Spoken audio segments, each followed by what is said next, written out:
صباح الخير. الساعة 9 صباحا دلوقتي، وانا ماشية لقيت بنوتة في سن الاعدادية كده. يعني المشهد ده استوقفني كده وانا سايقة ماشية على الرصيف، وجنبها ولد، يعني الاتنين غالبا شباب في سن الاعدادي او الثانوي، وهي يعني لابسة خمار وهدوم واسعة يعني، وماشيه على الرصيف بتخبي وشها من الناس، يعني حاسه انها كانها بتعمل عمله. يعني ده اللي انا شفته بعينيا، انها ماشيه مخبيه كده وشها وعماله تضحك وهو بيكلمها، وهي يعني متوتره.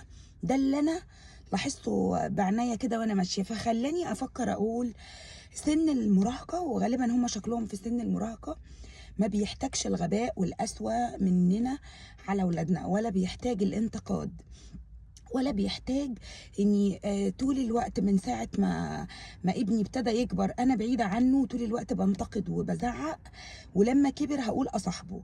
عشان اصاحب ابني او بنتي لازم من وهم صغيرين، علشان الولاد ما يكبروش يبقوا في سن المراهقه يبدو على شكلها انها من بيت ملتزم، لانها لابسه زي ملتزم، وممكن تكون مامتها وباباها اخر حاجه تتوقعها انها تبقى ماشيه مثلا مع ولد زمايل في المدرسه، انا ما اعرفش تفاصيل صراحه، ولكن انا لاحظت من المنظر انها بتعمل حاجه هي خايفه منها. فبلاش نربي ولادنا على الخوف والرعب مننا، علشان ممكن يعني يعملوا كل حاجه في الكوكب واحنا ما نبقاش متخيلين ان هما ممكن يعملوا ده. يعني ممكن مامة البنت دي او باباها ما يعرفوش، اخر حاجه يتخيلوها انها ممكن تمشي مع زميلها في الشارع او حاجه زي كده. ده لو يعني انا استنتاجي طلع صح. ليه نوصل لكده؟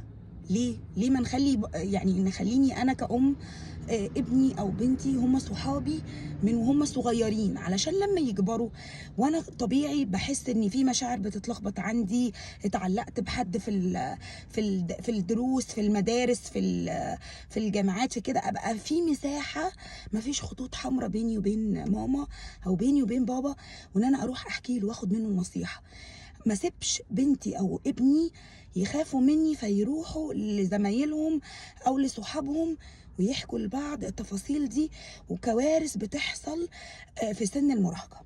خدوا بالكم من ولادكم، وطبطبوا على ولادكم، وصاحبوا ولادكم، وبلاش تبقى في فجوه كبيره بيننا وبين ولادنا. صباح الخير، باي باي.